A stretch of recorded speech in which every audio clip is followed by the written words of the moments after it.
Hello guys, today we're looking at the IT 500 Plus iOS app to help you connect to your boiler remotely. Before we start, you need the email address, you need the passcode from your account managers. If you don't have that, please do get that sorted because you cannot proceed any further. As well as that, you also need a receiver and a gateway on top of your thermostat. So let's have a look at how to connect it and get you connected remotely so you don't have to walk down anymore or go near your boiler to get your heating sorted. In order to get the app working, you need this kit as well as your thermostat. You should have got this kit. So this is basically a modem that connects into your Wi-Fi router here. It just needs an Ethernet connection. You see the light there, the green means it's switched on, and then it's basically plugged into a power socket. So what this does is this then sends the signal to the thermostat in the previous video, and then that connects to another modem or connector to the boiler. So without this, the entire app function will not work. I just want to quickly take you through the IT 500 Plus app today. This is if you configure this up to your boiler, it's going to help you set up your heating automatically and help you control without having to go near your thermostat or your boiler. I've got another video on how to control thermostat from Salus, but there is a lot of users that are asking me on how the app works. So here we take a quick look. So this is on the iPhone. I don't have an Android version available with me, but I'm sure it's going to be the same. So once you download the app off the App Store, when you open, you'll be presented with this screen. This loading screen actually is looking for my connection and it's trying to connect to my thermostat, but let's not worry about that for now. So what this shows is at the moment, I've set the temperature to 11 degrees. So you can toggle this up or down, but you can see the current temperature here is at 22 degrees. And there's also functions which I'll come around later and explain how this works. So at the moment, the very first screen that you see is the temporary override. When you open the app, you're presented with a screen like this. This shows you the current override degree, but the current temperature. So this is the current temperature of the house at the moment, 22 degrees. So if you want your heating on, you could easily override it. So if you toggle this beyond 22 degrees, this flame will light up indicating that the heater turns on. So all you have to do for that is you just move it up and then go over the 22 seconds, and all of a sudden you're going to get this light up. So that means you've manually turned your heating on for a short period of time till your thermostat comes up to 24 degrees. It will stop. But what you can do, if it's too hot and you want your radiator to stop straight away, you can just toggle it just below the room temperature and it will stop. So you can see that fire just turns it off. So that is a quick way to manually activate and deactivate heating on a temporary purpose if you just want a degree or two going up or down when the weather changes. But aside from that, the great thing about using this app is you could schedule when you want your heating on and when you want them off. So there's three options in here. So when you click on, when you want to schedule your heating, you've got three options to schedule them. You can turn it off, or you manually schedule it, or you automate it. You can see here my next event is due to start at 12:40 a.m. every night. I want my room to be 20 degrees. So if it falls below 20 degrees, the aim is to get this heating turned on. So when it's at schedule, you click on this and then it goes up. You're presented with this screen.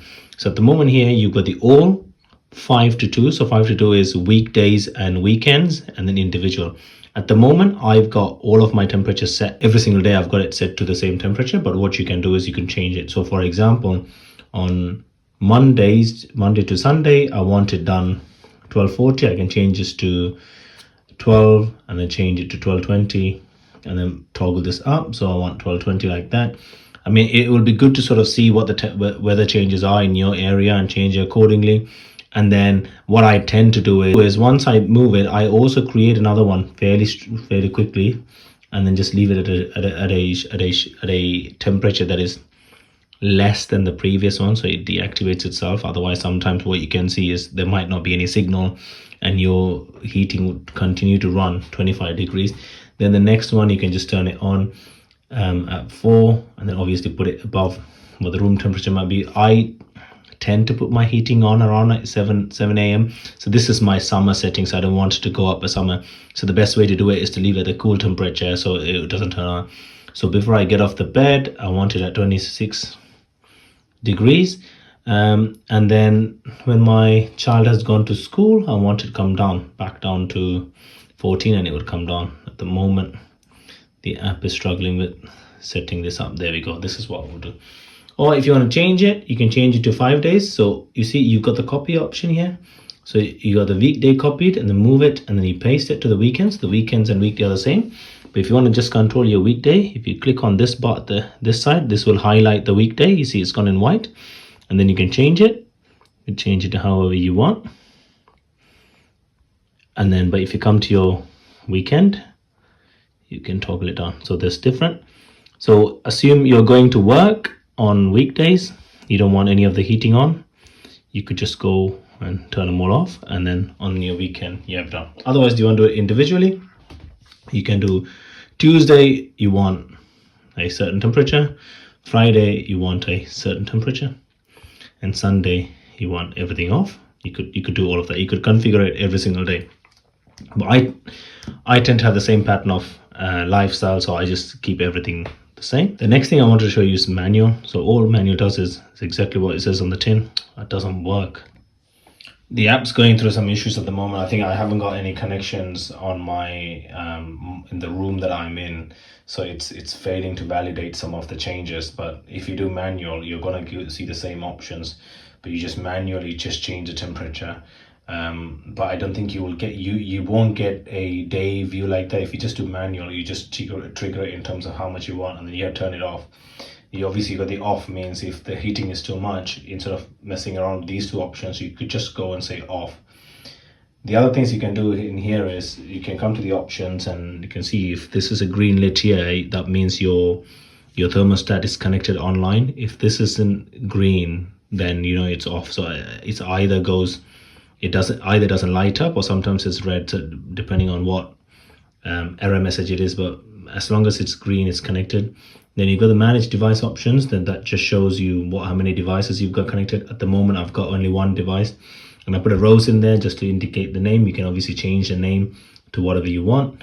You can also put a holiday mode. What this means is you are telling you're telling the thermostat when to turn on the frost protection, so it doesn't allow your pipes to get really cold. And you know what happens when it gets cold, it eventually can end up having a detrimental effect in terms of burst pipes and stuff like that.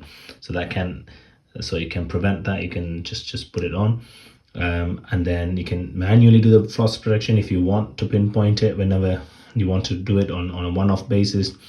You get the distance alerts. So it will give you a ping to say you are certain miles away from your home. Do you want to turn it on? So it just gives you a message.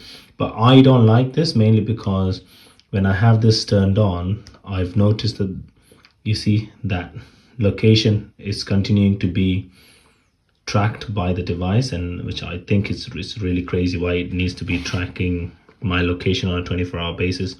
So I would go and turn that off. If you come back, manage account, I'm not going to go into the manage account. It's got my details in it. So settings, it's got the settings in terms of, do you want a 24-hour clock, 12-hour clock, whether you want to apply daytime saving, what mode. I always leave it at the heat mode. Display tolerance, what is the tolerance, and if you want to sort of offset it. So for example, the offset would be if it was 22 degrees, but it says 22 degrees, but if it's less than that, you can offset all of those there. And if you do want the tutorial, you can click on the tutorial, and they'll be able to sort of help you with a lot of these things in terms of how you boost it and how you do all of that. But I think this should sort of help you access your boiler and thermostat through your phone, and you don't need to get up middle of the night and start making some changes. If you love this, let me know.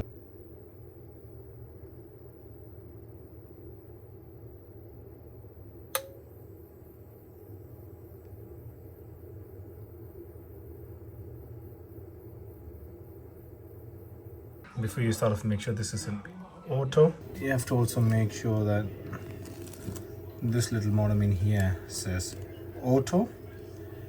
You can put it in manual if you just want it heating up normally, or off but you need auto. So when the heating goes on in the app, it blue lights like this. So as soon as the connection is made, it does a blue light like that. Let me just show you. So an example would be double tap this. So I'm gonna increase it. Well, okay. There you go. You see, that's gone up. So the app does the same thing when you change the temperature. That's what you need to do that. But in order for all of those connections to be made, you need a username and password. If you don't have that, contact your providers. They should be able to set you up with the username and a password. Once we have that, then we can go through the app setup. I hope you found that helpful. Like and share for more. See ya.